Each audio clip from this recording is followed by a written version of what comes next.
Happy New Year. Morning, Happy New Year. You have to be more excited.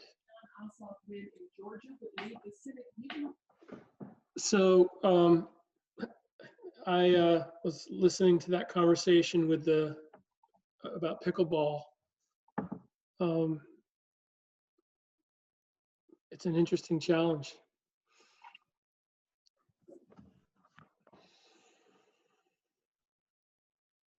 Happy New Year, everyone. Happy New Year.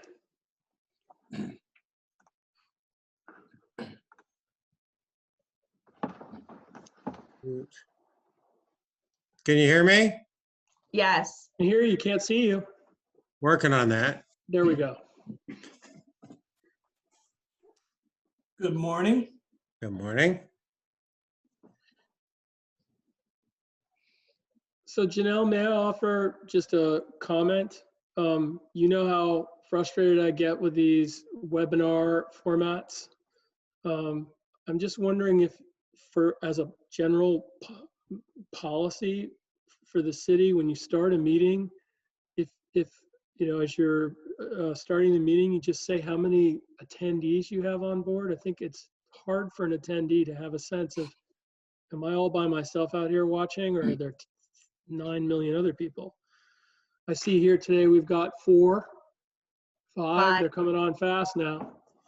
But I just think it's nice for us. I wish there was a way we all knew who, you know, everybody could see each other. If not face-wise, at least they could see names. Understood. But now we're up to 5 people attending.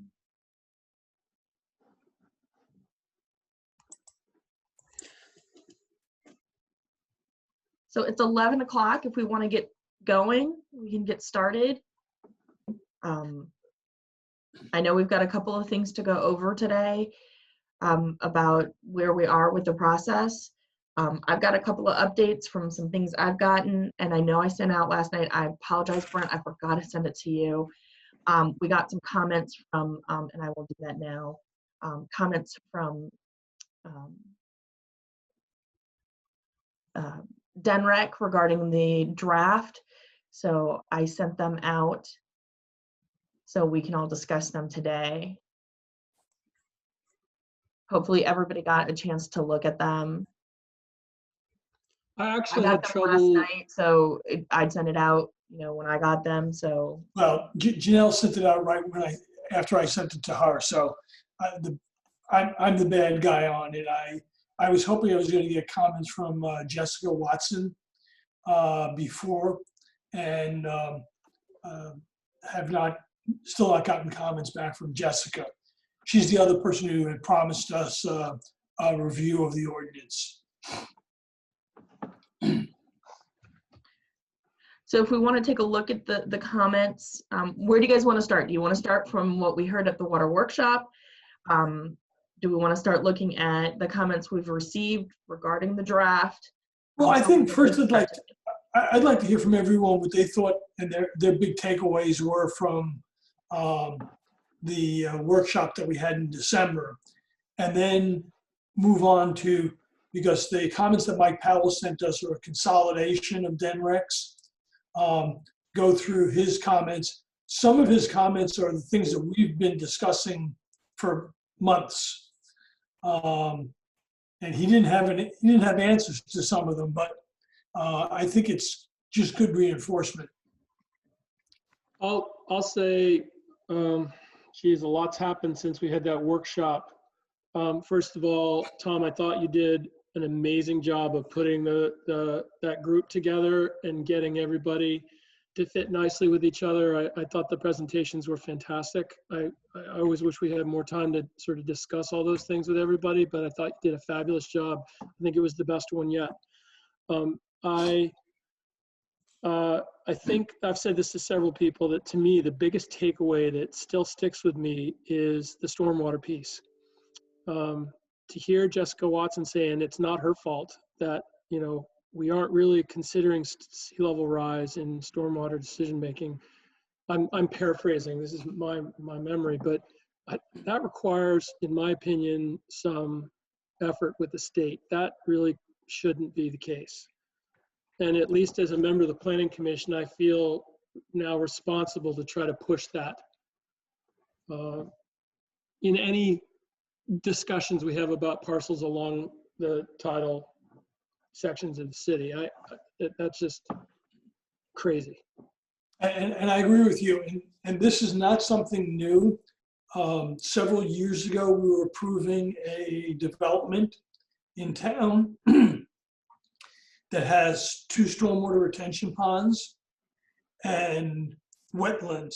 And there was absolutely no requirement to consider the impact of the ponds on the wetlands and lateral movement of water between them.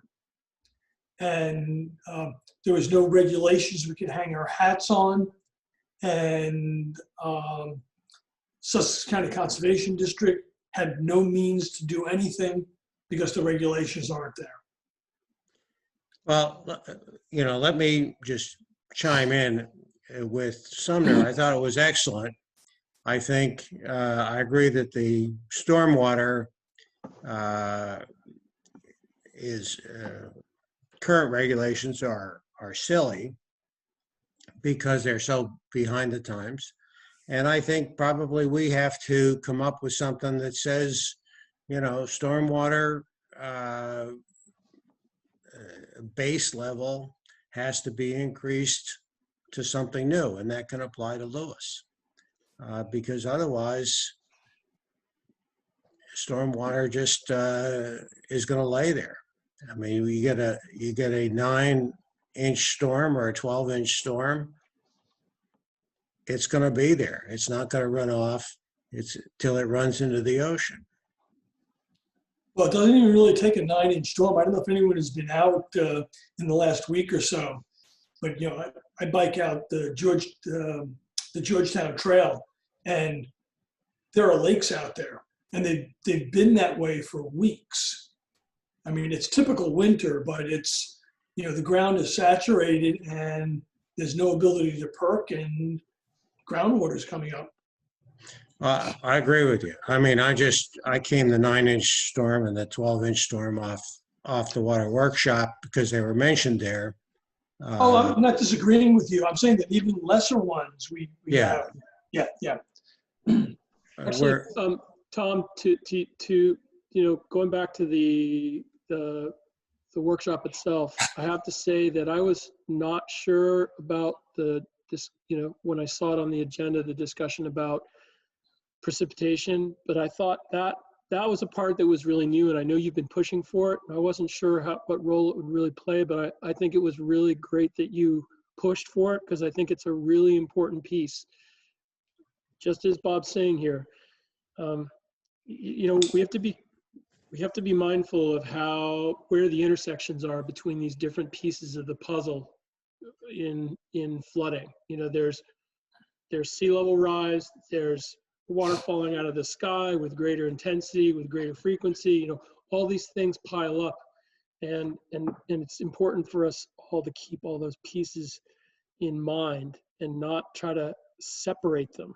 We need to be thinking more, in my mind, about integrating them. On the point before, though, I noticed that Danielle is out in the attendees, and one thing about the stormwater regulations, I'm just wondering if the state, through perhaps either her program or some of the associated programs she works with, whether there has been any kind of a dialogue to move the needle on, stormwater regulation in tidal areas vis-a-vis sea level rise. Has there been, are we the first people to sort of be shocked by this, or what's the state doing about it? Well, first I want to say the folks at DENREC, University of Delaware, Sea Grant, Sussex County Conservation District were all phenomenal to work with. I mean, they wanted to know what it was we wanted to hear about. They wanted, I told them what our high points were. They went back and customized that presentation for what we were focusing on. And to a person, all of them did yeoman's effort. And the intercoordination between those groups, we are really lucky to have groups like DENREC who are willing to contribute. Now, having said that, to what you just asked, Sumner, is DENREC is more than willing to team with us and to listen to us, since we are kind of the pilot project for things like updating the precipitation, because that comes down from NOAA, from the federal level, and that needs to be updated. And for things like how to handle sea level rise. And one of the things we're going to get to in Mike's comments is that, and there's been other emails, is this whole thing with the 500-year floodplain is even worse than we had really imagined. There is no, I mean, as we've said before, there is no definition of the 500-year floodplain in a coastal environment, but yet there's federal regulations that require that you not build in the 500-year floodplain critical infrastructure. So we're caught between a rock and a hard spot, in that we have to abide by the regulation that says critical infrastructure shall not be in a 500-year floodplain. And oh, by the way, I'm not going to tell you what the 500-year floodplain is.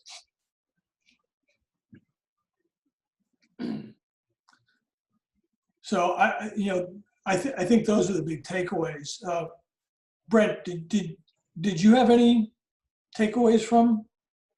I will say it was impressive getting all those people together at the same time in the same place, even though it was on Zoom, but just having everybody agree to show up to the same place at the same time was impressive. Well done. That's a monumental lift that typically, oh, some town wants to talk about something, I'll send them a cutesy PDF, and they didn't do that. So that was, you should be commended for that, definitely.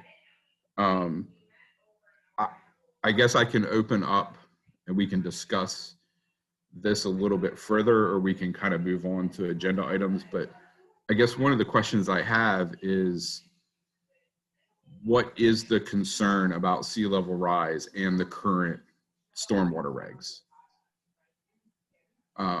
Basically what it boils down to is, the current stormwater regs require a volume holding tank, so to speak, and the engineers meet that. The sea level rise is a completely different component that has nothing to do with rain and the volume going to that stormwater basin. Now, what you have very unique in Lewis, as the oldest community in the state of Delaware, is you have 300 to 400 years of development with zero stormwater considerations that have that muddle the waters. So you have new communities that are handling their own. You have old roads, infrastructure, houses, neighborhoods that have nothing. So altering for the future is good, but what maybe you need to look at is either retrofitting the past or just dealing with what we can deal with. Well, I think there's several things relative to sea level rise and stormwater system design. I mean, the first most obvious one is that the outfalls need to be above the future sea level to be functional. And we actually don't have a requirement for that right now. So they can be below if you have tide gates and things are... They can be below as long as the hydrostatic pressure in the pond is higher. Right, and that's current engineering design. In the future, I have no doubt that tide gates and systems are going to get better And if there's a retrofit required in the future, then Well, so be it. help me here then, because I'm not aware that, is there some calculation in the stormwater design that says that the standing water level inside the pond, if it's draining through an outfall, has to be a certain elevation plus 3 foot sea level rise? You mean inside the pond? Yeah, I mean, because that's where the hydrostatic head is coming from. No, but I mean, that also depends on the pipe size, the pipe slope, the headwater, tailwater, all of that. But just, simply putting 3 foot of head on the tailwater. I'm assuming zero resistance friction in the pipe, an infinite size pipe. Let me make it simple. If sea level is at 0 feet right now, and the pond is designed that it is at elevation +2, and you're gonna have water flowing, then when the pond fills up, it's gonna flow through the outfall to the 0. Now, if the head on the ocean becomes 3 feet, you can put a floodgate in that'll prevent it from backflowing, but you're never gonna get that pond to drain. But you're also assuming that every outfall is at 0. My point is that we don't have any, as far as I know, we do not have any regulation that requires that the design be validated against sea level rise. No, there's not, because DENREC doesn't require it. Right. And I think Okay. that's something that's not We actually could do. in this section of code. Our stormwater regulations that we do have are in the subdivision code. So we can I'm sorry. do that. And I do know we can tackle new development because we've talked about that. So if you wanted to continue talking about this, we can, but I think it's one component that impacts several other different agencies, state agencies, that we will continue to work with. And it actually is several items on the commission's action plan to look at different things regarding stormwater management that I know the commission has prioritized to look at different items. But if we want to get back to, and I know this can impact sea level rise, but right now we are talking about existing facilities and focusing on those. Right, but we're talking about what came out of the workshop and the open items. And these items are not things that we in the city of Lewis are going to handle, which means that, we do have things like on the action list about the precipitation, but these are going to require lobbying at the state legislator level and getting state regulations changed. So these are political issues that need to be forced up, and we need to get on to get some priority on. Otherwise, we're going to be continuing to design and not knowing if our designs are adequate. No, I agree with you. I'm just trying to get us back onto what we're trying to work on and accomplish today, because I think we've got a side topic that needs to go up through the commission and then council, because then council can figure out how they want to, because again, that's more a political item that then is also the responsibility of council. I would disagree with you, Janelle. I think we had a productive, very productive water workshop. Sumner, myself, and Tom all see that in stormwater and the outfall height as a major issue, and it sort of floods everything else. How you handle it, maybe, as Tom suggests, through lobbying and taking it up. But if the city council is asking for us to make some kind of recommendation on what they might be able to do, and I think Sumner, Tom, and I are suggesting that that's important. No, I agree with you. And I This agree. section of code that we're working on, we haven't gotten there yet. You're talking new development. Understand, but that's We our haven't next got step. there yet. That's our next step, though. And Yes. yeah, it's not going to be part of our ordinance proposal because it's not something we can put in ordinance, but it is going to be something that has to be appended to it when it goes to mayor and city council saying, big red flag. Yeah, that this is an item of concern. Completely well, agree. I'm trying to get us back onto. I'm not trying to get back on an agenda. Maybe what we have to do is suggest that we need to study in Lewis, in the city of Lewis, stormwater facility and see where they will be. Sea level rise 0, they're in compliance. Sea level rise 1.3 feet, which is 2050. Here's where we are. Sea level rise 2.43 feet in 2080. Here's where we are. I suspect they'll all be underwater. No, that's something we can add to the action plan because that would be a rather large project. But again, where they are now, it would be if they have to be retrofitted. And if we have to look forward, because things are built to today's standards and we know we'll have problems as we move forward. But I think we recognize that we can tackle some of that in different sections of the code. We can tackle that in lobbying through council, making them aware that this is an important topic that we want to focus on and help them attack and address with the other state agencies. But I think for us today, you know, let's take a look at some of the comments that we've received, some of the things that we've heard that from the water workshop that we can use to work on the ordinance that we have at hand. Because I know we have the concerns about stormwater management. I completely understand they are important. We need to recognize them, but they will not be addressed in this ordinance, as Tom has stated. So how do we address the items that we've heard as part of our ordinance and keep moving us forward? Because I think you guys were all like, all right, we're ready to go to planning commission. Let's get this going. And then we got some comments. So I don't want to derail the work you guys have done.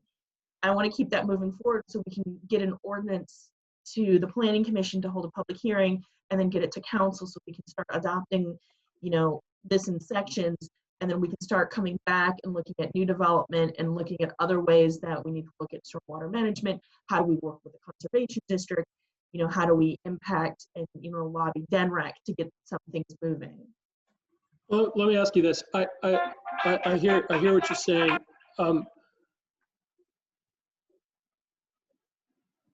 I guess I come from the same angle that Bob just laid out. I mean, I kind of feel like we're going at this in the wrong order. We're hammering out all these details before we've got the bigger picture of what we're trying to accomplish with the details. And I'm becoming more and more frustrated with the way this is going. Let me ask this. This is primarily to Brent. Some of the things that you just said, Brent, I know recently we have, as a planning commission, several times lately, accepted waiver requests for minimum slope requirements. But you said something that led me to believe maybe we don't know, we can't say for sure what the elevations are of the outfalls. Do we require those? How do we know that we aren't creating problems with sea level rise with that slope waiver requirement, or with the slope requirement waiver that we've issued several times since I've been involved now? The slope is not going to be affected by sea level rise. You know, pipe volume and pipe velocity, you can run the same volume through a 6-inch pipe as you can through a 24-inch pipe, depending on how much slope you have on it.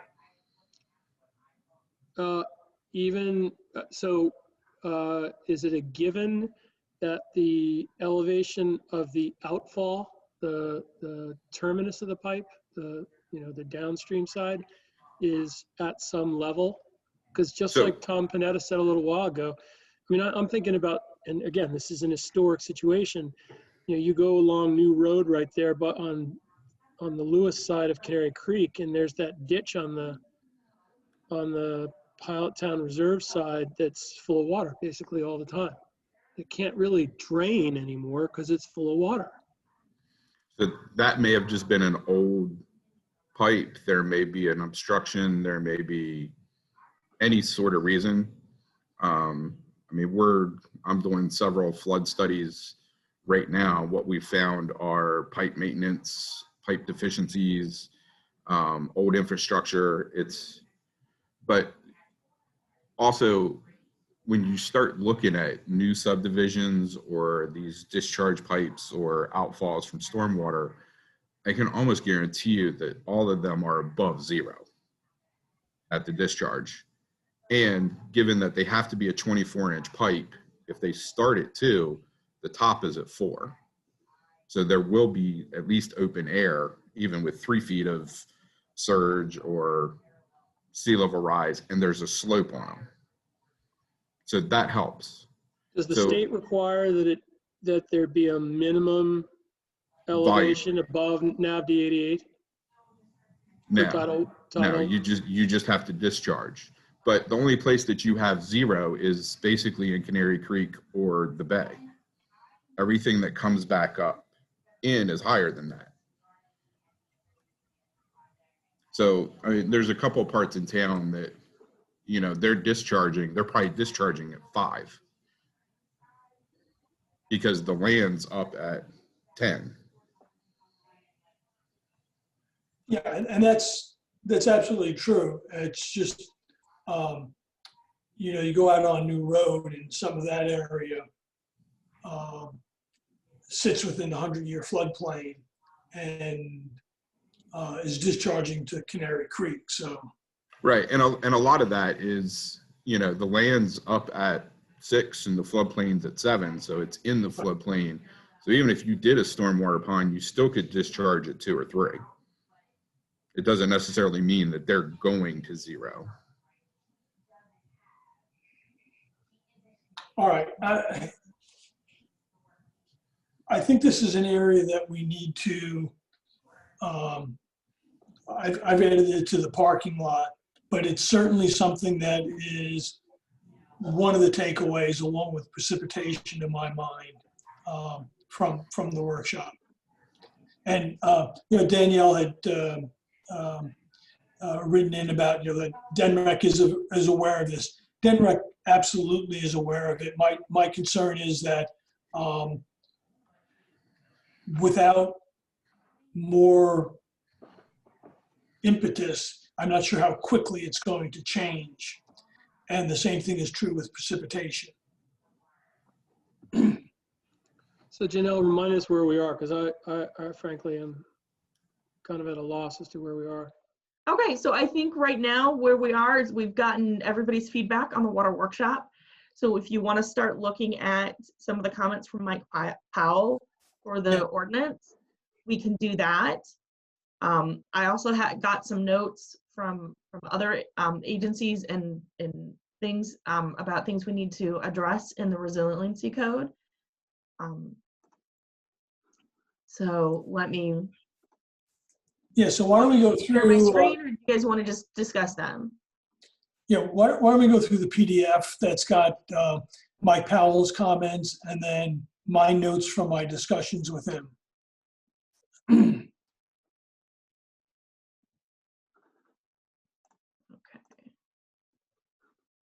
So hopefully everybody can see the comments from Mike Powell. So let's just go through them.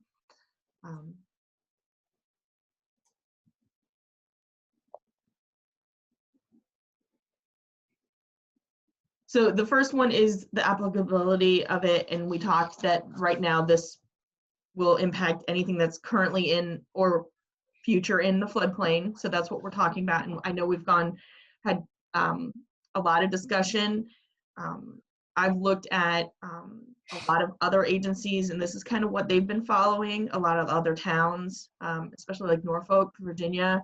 I know you guys have brought that up a couple of times, and this is kind of what they're doing is their critical areas, as they're calling it, for sea level rise. They're focusing really on what's in and future will be in the floodplain. Right, and you can see from the last set of discussions I had with Mike, his suggestion was, because we did talk about that whole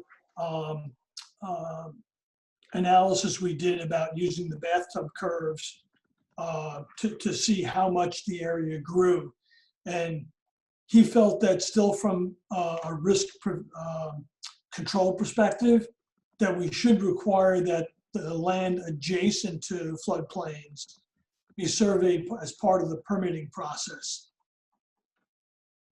What does that mean? Well- Adjacent, that's kind of an interesting term.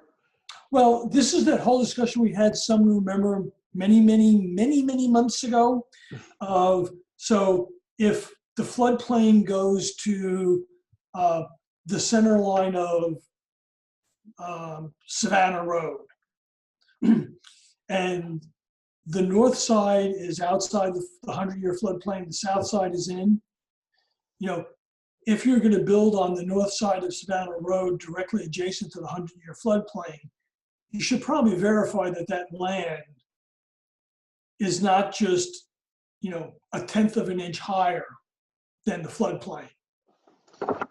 Yeah, you know, isn't there a way of using all the wonderful GIS data that we have to be able to classify the landscape in a way that's meaningful to the way water flows through it? You know, just a simple elevation thing tells us how close we are or aren't to sea level rise today or at some point in the future based on predictions. I don't know if this makes sense, but I'm thinking about this all the time, right? You just look at the topographic map of this area and that gives you a sense of how long before an area engages with the sea or how often it might, given a certain storm frequency and magnitude. I'm all for using that information as much as we can to inform how and where and what we regulate. Right now, I don't get the impression we really do it. Well, one of the concerns is that FEMA does allow you to create special flood maps, but then you have the whole administrative process of maintaining them and of defending them. Versus what Mike had suggested is that if you just require the landowner, developer to survey the land, you bypass all of the maintaining and defending of special flood maps. So I'm by gonna jump in right there. You've kind of like talked about like you're really focusing on new development. Remember this section, well, the applicability will impact anything if you're in the floodplain, which is what was there was consent about that. Right. But we can add in when we get to new development other regulations if you so choose. Because again, right now we're just looking at public utilities, critical facilities. Right, but once again, as you just said, this part of the code we're tending to be. Yeah, it will impact everything, but I think if you leave it as just currently you're in the floodplain, which includes the 500-year. And again, as we all know, we expect that floodplain to change over time as it does, that you will have to comply with the sea level rise. Now, if we want to talk about new development and then, okay, for new development, you're in the floodplain, but you also have to consider properties across the street or properties adjacent to within so many feet, we can look at that, but we have not gotten into the new development yet. Yes, but redevelopment also does include taking a parcel of land and splitting it into two and building a house on, 2 houses on it? Or No. So that's still new development. What we are currently focused on is critical facilities. What this section of code is all critical facilities and redevelopment. And we do have redevelopment, but if you're going to go through a subdivision process, that's new development. If you're going to create a new lot, that's really new development, not redevelopment of an existing lot. I might, maybe this is my problem, is that the longer that I've had to think about this, the more I kind of feel like maybe we need to finish the whole dialogue on new development before we hammer out what goes in this section. Well, you're really close on this section. You're really close on critical facilities and redevelopment, which is kind of the way we did it. So we can at least get moving forward. So we can get something, hopefully, commission will recommend approval to, and then council will approve. Because we all know new development is like the big one that's going to have a lot more impact. And again, we can always go back and as long as what we do this. here doesn't hinder what we ultimately do in that next phase. No, I don't think it does. And remember, if we get to the next phase and realize, oh, we need to tweak something, you can do that. I think right now.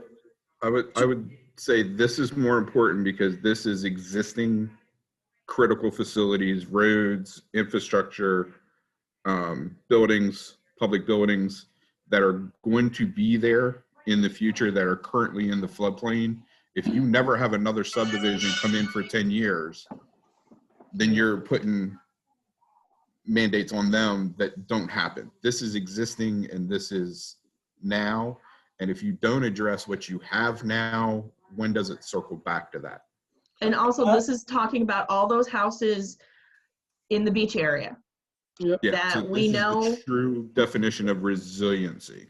which is, we all know, are impacted by flooding now. We all recognize will be the ones first impacted by sea level rise. So I agree with Brent. These are like really important things I think we want to get focusing on. Yeah, I think we want to get the sections through to mayor and city council, or through planning commission and mayor and city council as soon as possible. So I guess my thought, new development, I was thinking that was 170 major subdivisions. Janelle, what you're saying is you think that new development is section 170 major and minor? Well, to me, I think that's something we can discuss in the future. Because to me, redevelopment is you've got an existing lot, you've got those existing houses, you're going to tear down, rebuild. One for one. Well, we have to be clear in here if we want it to be enforceable, not that it's subject to interpretation. So, and again, what we focused on was redevelopment focusing on the definition of substantial damage or substantial improvement. So we're talking about properties already existing in the floodplain. That's a one for one. Yes. And the way we have recognized that is we're talking about properties, existing structures that have been there. So so if we exclude taking a lot and subdividing it into 2, this still doesn't cover the cases that are going on, like out on the beach, where they're demolishing the existing house and then building another house in its place. That would be redevelopment.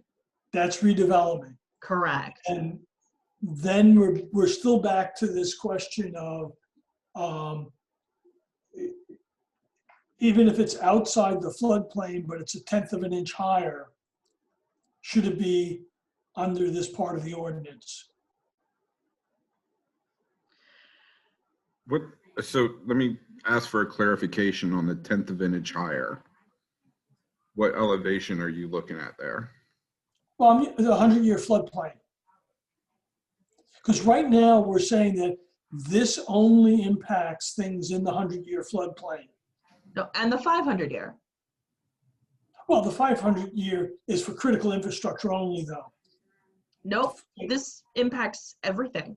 If you are in the floodplain, applicability of this ordinance is if you're in the floodplain, it didn't exempt 500 year, it didn't exempt anything. It says if you're in the floodplain, so you've got the 100 year and the 500 year would have to comply with this.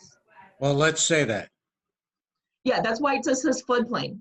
It Well, automatically includes let's both. say including which the is 500-year floodplain. Well, that's what the 0.2% references are, I'm assuming. Yeah. Those were different. So this section of code, the resiliency section, impacts the floodplain. Doesn't matter what type of floodplain you're in. If you're in a floodplain, 100 year, 500 year, you are impacted by this property. What we did for certain critical facilities is said, okay, if you're going to build a new critical facility, you need to be outside the 500 year. So that's what we did for that. Because there are some that are currently in the 100 year, 500 year, and we said, hey, if you have to rebuild, build it outside. So that's what we did. That's why there's a reference to the 0.2 annual percent flood. Do Just we as have an a, aside, how does that 0.2% 80-year situation compare to the, for lack of a better term, the FRAM maps that the state developed and that they're required to use under that executive order? I think it's 41. That's for state facilities. I guess the Executive reason I'm order bringing is it up for, you know, how many different ways do we want to specify what ultimately ends up being elevations?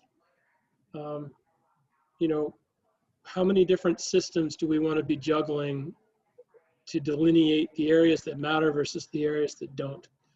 And as I remember, and maybe it's just because I've read so many different things in so many different places, somebody brought up that FRAM stuff in the workshop, didn't they? Maybe not. possible. But I'm just wondering if there's value in referring to those maps to cover any of these critical facilities items that are in here, just for simplification purposes. It may not be worthwhile, I don't know.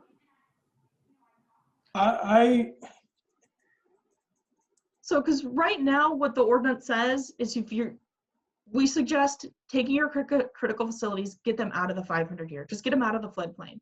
But we also recognize sometimes you can't.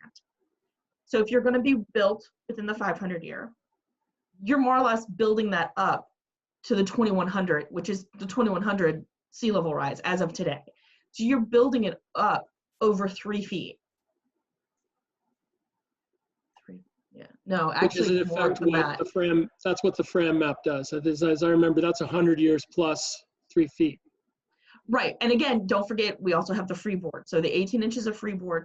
So that's why we did the sea level rise, because the projections will change over time, and the state looks at those projections every couple of years. They're going to be looking at them again soon.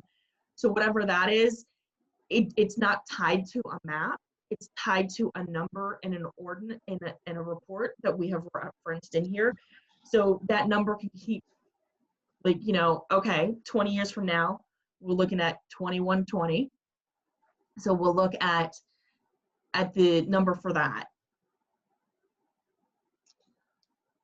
So you're in or you're not in according to the current FEMA floodplain designation, for lack of the 100-year floodplain right now. And then that determines these 1B, 1 through 4, determine what level of freeboard is acceptable for a certain classification of building. So activity. don't mix freeboard. We're talking sea level rise, because then you're going to add your freeboard. Sorry, it's a quotes around Okay. freeboard. I just want to make sure effectively, everybody's that's clear. what these numbers are. So The 80-year sea level rise projection, the 40-year sea level rise projection, those are forms of freeboard buffer above the current floodplain. Right, but freeboard is a defined term. All So right. freeboard is the 18 inches that's thrown on top. This And is our special version.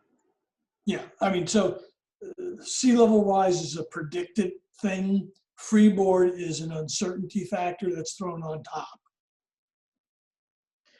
again, do the math, add your add your sea level rise. So if we're looking at 80 years, we're talking 4 feet. And I could be wrong. It's a high, plus another 18 inches. So the base of that structure is 4.5, 5 feet above the flood plain. And we're talking even the 500-year flood. So I think that's why we built in that. I think that gives you some safety into that, especially for a critical facility. You see Andrew's got a question in the chat, which I think is a good question. Yes, I will post this on the website as soon as we're done. So I've got to take us back here. Applicability located within the floodplain. If we want that to be the 100-year and 500-year, we need to define it that way. No, you Because don't. It already takes care of that. The word Yeah. floodplain and the way we have floodplain in our regulations includes the 100-year and the 500-year. What's wrong with saying it? I think it Let me- overcomplicates it. I think it's just simpler. It's like, hey, you're in the floodplain. Doesn't matter what type of floodplain you're in. let Whatever. me- because we already defined I'm in our a spot floodplain. where I'm outside the 100-year, but inside the 500-year. I'm just as applicable as somebody that's inside the 100-year. Yes.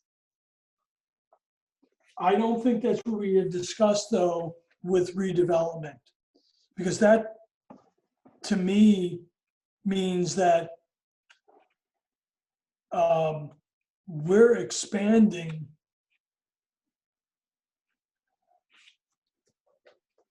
We're grossly expanding from what the code does right now then. Again, we're just talking sea level rise. Well, this is why I use the term freeboard.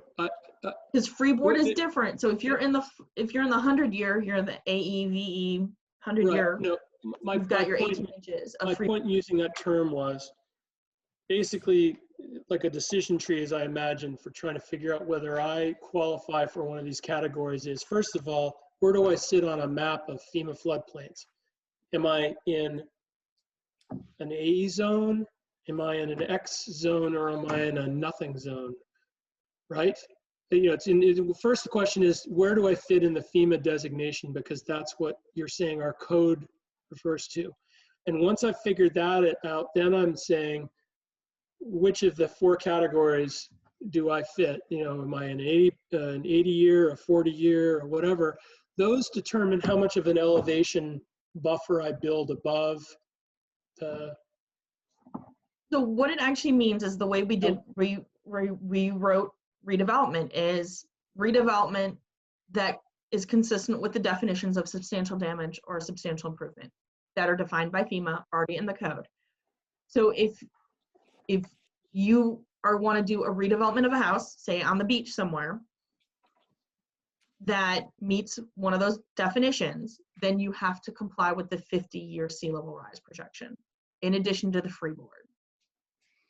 If you do redevelopment that does not comply with either of those definitions, you do not have to comply.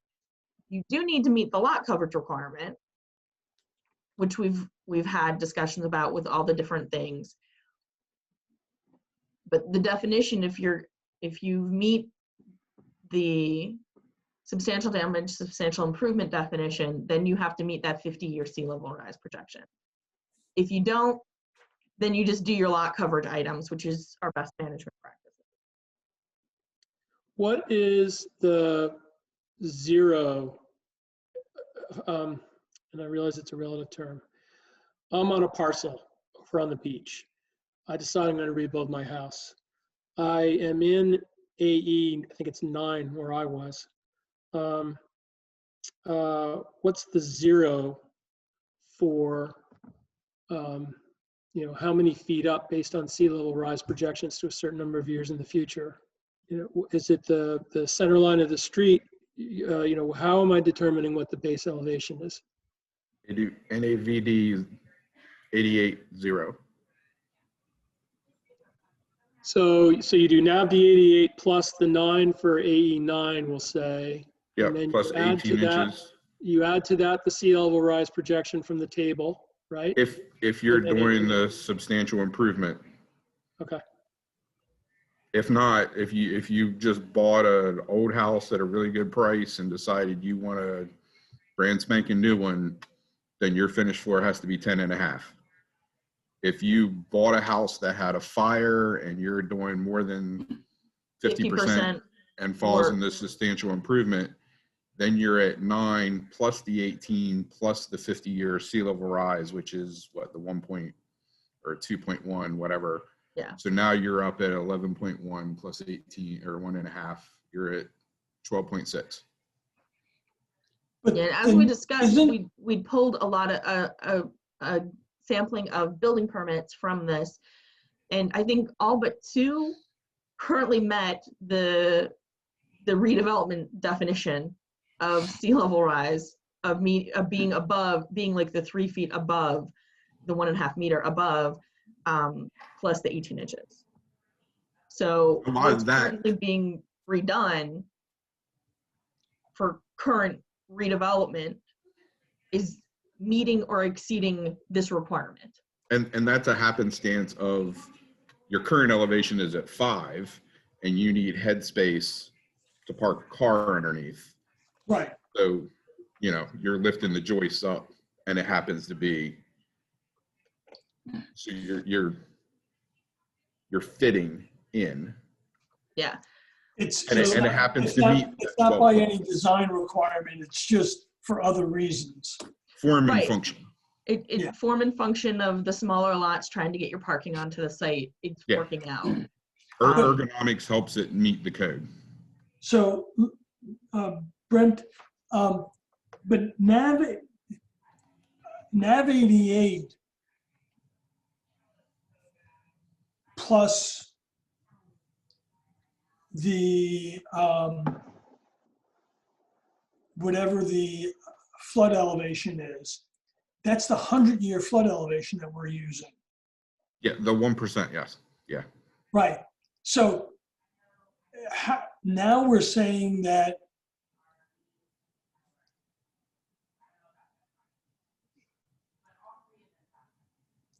by the applicability, and you're right, Janelle, the definition of floodplain is any land susceptible to being inundated by water of any source,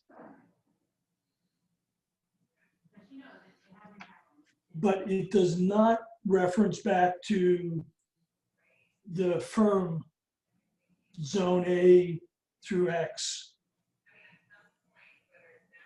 So I'm not sure that floodplain says it's the 100 or 500 year. I don't think it does, and at least Michael Powell's comments indicated he's thinking it's a 100-year floodplain, if you read it. We can add it. That's not a problem. I'm just trying to keep it simple. So I think you're not, I think you're just things- resistant, but I'd like to add it. We can add it. I just think, again, I'm just trying to keep it clean. I'd like to If add things it. change, we can do that, but we can add that, not a problem. No, Robin's not on the call, is he? No. Doesn't look like it. Yeah. And I can run it by him as well. Yeah.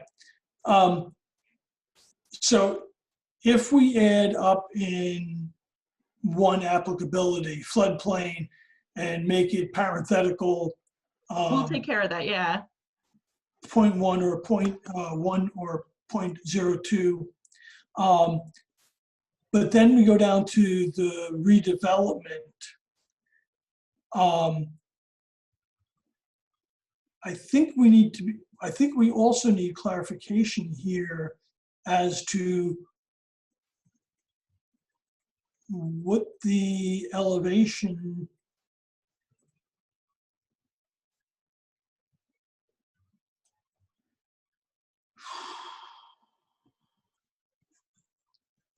redevelopment.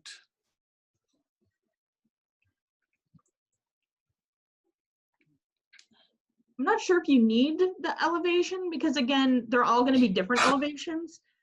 And it only applies to if you've been substantially damaged in some type of event Or are you doing substantial improvement? I don't think an absolute elevation, but I think, as Brent had described, you know, the calculation of NAV 88 plus the 100-year flood elevation plus sea level rise plus freeboard to define exactly what it is that we're intending to do. Because right now, I'm not sure that it's clear whether you're going to use the 100-year or 500-year elevation in redevelopment. It's whatever floodplain you're in. You can't be in both. You're either in one or the other. Right, but that's why when you come back up, and I hate to keep doing this, but we're going around in circles, because there's nowhere where we say that redevelopment in the 500-year floodplain. But Bob just added the we caveat added that. the floodplain Includes 100-year and constitute both. 500-year.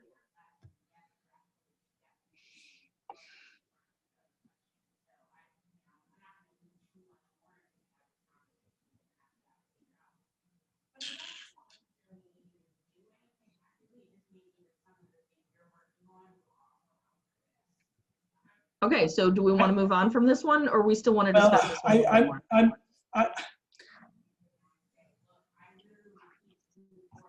I think you're going to need to. I'm going to need to. Or do we want to take a pause? Because we've been discussing this for about an hour now. Do we want to take a pause? Everybody kind of go do some homework, and Well, no. Let's get through the back rest with of comments, or do we want to keep going? Because let's go through the rest of Mike's comments, but I think we're going to need to come back and revisit these. okay. I'm good with that.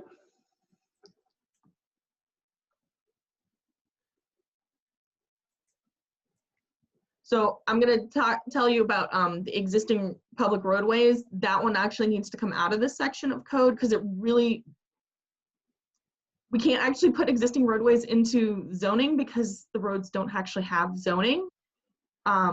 So it was just something I came across that we need to take that one out, but we can add that back into when we're looking at the roadway inventory and looking at the street inventory as we take a look at those, but we don't actually have, the zoning ordinance doesn't actually have control over existing roads because there's no zoning. So that line unfortunately needs to come out, but we can address that in other ways through the mitigation team and in the street inventory and put those back into other sections of code that address the street. So I just want to give everybody a heads up on that one. Well, I think if I can suggest, I agree with you that it's not covered by the zoning code, but it is covered by, what is it, section 50 of the code? Right, so we can add it there. We just can't have it in 197 under zoning. Right, but So yeah. yeah, so I think we should propose wording to add to section 50 and then send it on to mayor and city council. yeah, we can definitely do that. I just wanted to give everybody a heads up. It's going to disappear from this version because turns out we don't actually have control over something that doesn't have zoning. So we can't do that. But we can definitely add it into other sections of code and other functions of city functionality that we can address. So that takes care of that comment. So then public utilities, designed for sea level rise alone will not minimize flood damage. Flooding is generally caused by storm surge, rainfall, poor drainage, etc. I think we recognize that. I think that's also why we're looking at other things. Again, this is just the sea level rise portion of the resiliency code. That's why we call this one resiliency. We have an entire section for future to address resiliency because we know resiliency can come in many different forms. So comments on this one? Janelle, isn't it fair to, maybe I've got this all wrong, probably. The 18-inch freeboard that we have, doesn't it effectively try to manage all those variables that Mike just called out there, as well as the et cetera in that comment. Basically, there are a number of different hydrologic factors which come to bear on a given property in a given point in time that affect flooding. My sense is all of this critical facilities stuff, all the stuff that we've done so far is acknowledging, is holding somewhat constant. And this is why Tom's efforts with the precipitation were so important with the water workshop. We've been holding constant all the other variables besides sea level rise. And we're saying sea level is going to change, and therefore we need to be bumping up all these elevations because of that.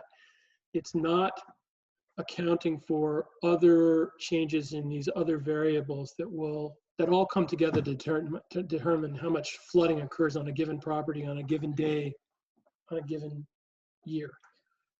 Correct. I mean, we're trying to focus on one item. I think that's also when we got into redevelopment, we started looking at lot coverage because we know flooding's coming, we know ground levels rising. But let's get through this one so that I think he's coming as well.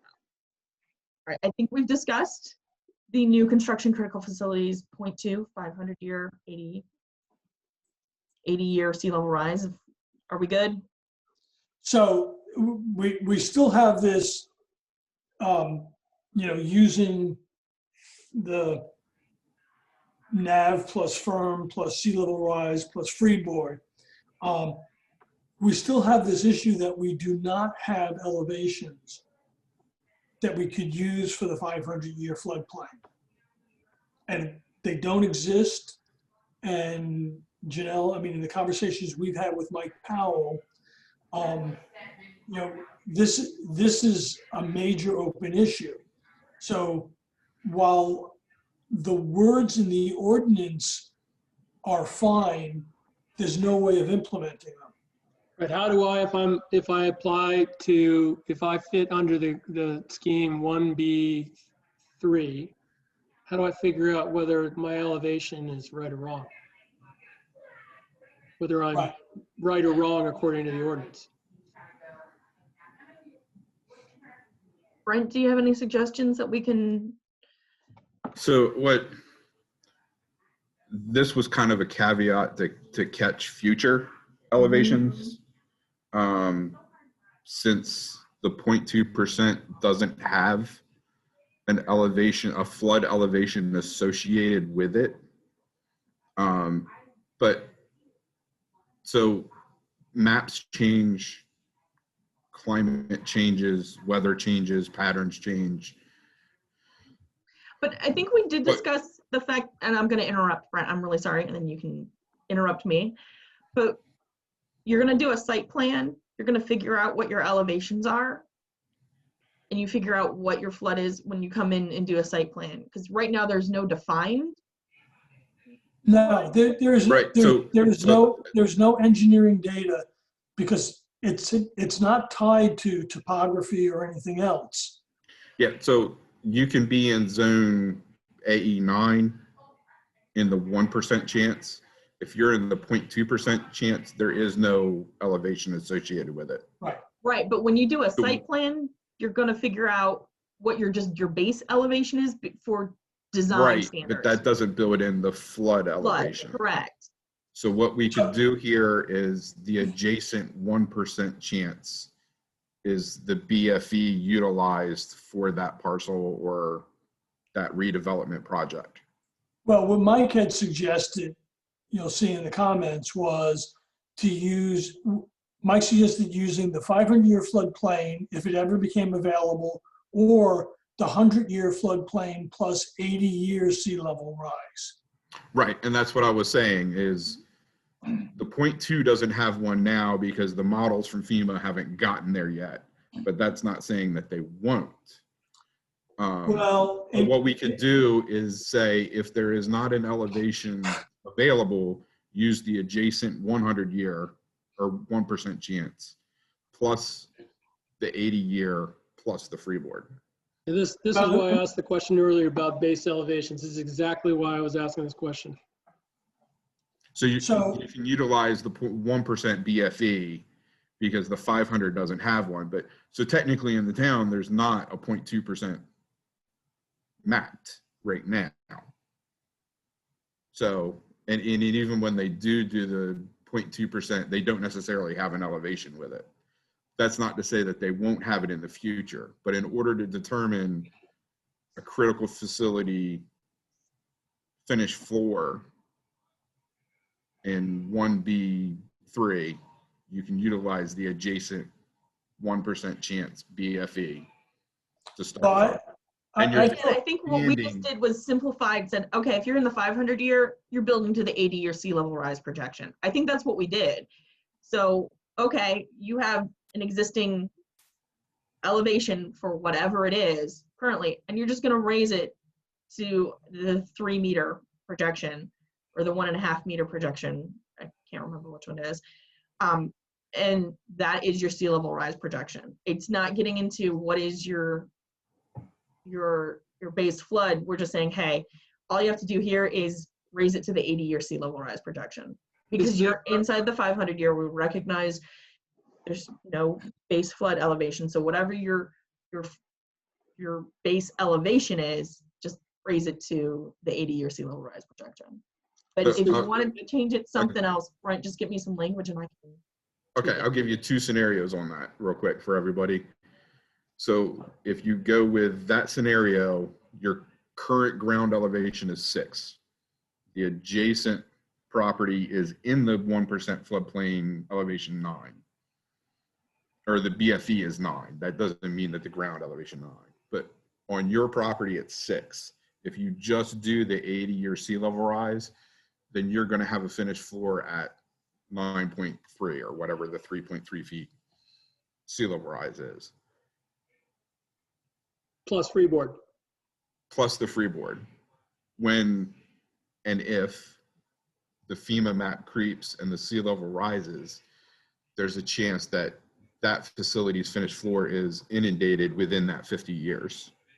Well, If you use the adjacent, the second scenario is if you use the adjacent 9, you're at 9 plus the 1.5 plus the 3.3. I've had discussions with FEMA, and it is not feasible that they're ever going to come up with 500-year flood elevations. Correct. For coastal environments. I mean, and I don't envision them ever doing that, but I mean, I didn't envision them taking properties out of the floodplain either, and that occurred. Right, but they're saying that even if they did come up with elevations, they wouldn't trust them to begin with because they're so storm dependent. Great statement. So it sounds like Brent's got some options we can take, and he'll get me the language. I can add it to, and then the next meeting we can discuss. Can I just ask for clarification that for Brent, for that situation that you just described, is there, if we don't apply the, adjacent 100-year AE base elevation numbers, it sounds to me like there's a situation where we could create opportunities for building just outside the 100-year floodplain that would be deficient relative to what would be potentially deficient in the future. Yeah. Okay. And again, that's one thing I definitely don't want to see us do. In the future, they'll probably have to. The floodplain's probably changed. They're probably in the floodplain at that point, and then they'll probably have to redevelop. So they end up getting them into compliance. Again, think about this as, life cycles as things come. Yeah, and that's why the 80-year was chosen, because that's kind of the life cycle of critical facility. So it's either, and so that's the thing to think about, is if your ground is at elevation 6, the adjacent base flood elevation is in the 9, you're talking a 3-foot difference in construction cost and lot grading and getting off the site. And I always use the example of a fire engine coming off a property. If you raise it 3 feet and you now got a 9% slope coming out of the house in the winter, does that work?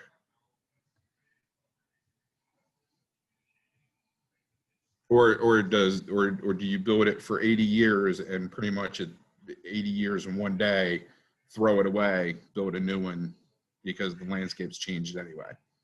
Has anybody ever, and maybe it's beyond our ability to do this, has anybody ever examined how much the 100-year floodplain varies from a given elevation? You know, like, would So it be a lot everything's simpler? rounded. Sorry? Everything is rounded. I mean, if you look at the beach side, you go from elevation 6 to elevation 9. Are you telling me that there's a 3-foot difference in water elevation out there, and that at this line it's at 6 and just 2 inches away it's at 7? So it's all about proximity to exposure during likely storms. But they round. So if they run a model and it comes out at 6.1, your base flood elevation is 7. Okay. So there's already fudge factor built in to a lot of the FEMA elevations. But as you've just said, you get to that line, that 100-year line, and it goes from being AE9 to nothing. And in fact, it doesn't really, that's a step function when in fact there should be some sort of a smooth. Most of them at that point kind of, I use the example of 6 and 9, you really don't run into that. Pretty much you're running, and when it terminates into no floodplain at elevation 9, pretty much the adjacent properties at 9. You're not going to run into situations where the ground elevation's at 6 and it just stops at a wall at base elevation 9, where you're just going to have a 3-foot wall hovering in space. It's not, that doesn't, it pretty much comes into ground and stops. Yeah, I mean, just the way the city is, we're relatively flat. You don't typically see that type of change in the city. So, I mean, the FEMA maps are rough, very rough. That's why I asked. And they round, and to answer your question from a little bit ago, the 18 inches that was come up, it basically is a fudge factor that's built in that when people are building a house and they end up at 16 inches instead of 18 inches because the ergonomics work, that they still meet that 1 foot for the best insurance rate. So it's almost an insurance equation. If your BFE is at 9 and your finished floor is at 9.01, you qualify for basic insurance. If you're at 10 and the BFE is at 9, you qualify for the better insurance because you've built that foot in. The 18 inches kind of builds an extra 6 inches in there, almost to guarantee that people are going to get that good rate. Okay. And 18 inches, you know, is not that much when you're talking stringers. So, you know, 2 rows of block and you're good. So what's going to happen here? Is Brent going to suggest some language changing here? Yeah, Brent's gonna get us some language. I'm gonna add it in and we can discuss it at the next meeting. Okay, could we get that language before the meeting so we can? Yep, as soon as I get the language and any other changes we're gonna make today, I'll get it and then I'll send it out to you. And again, I usually try to get this on the agenda, and if not, I send it out ahead of time. And I guess at this point, Janelle, if we can ask you to use revision control, because we're getting down to the end. Say that one more time, I'm sorry. Use revision control so we can see what's actually changed. Okay.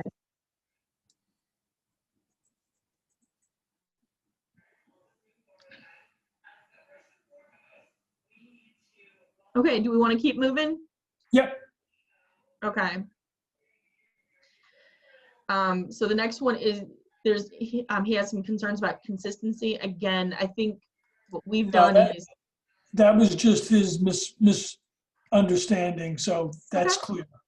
So we're good with those two then. Mm-hmm. And those were his comments.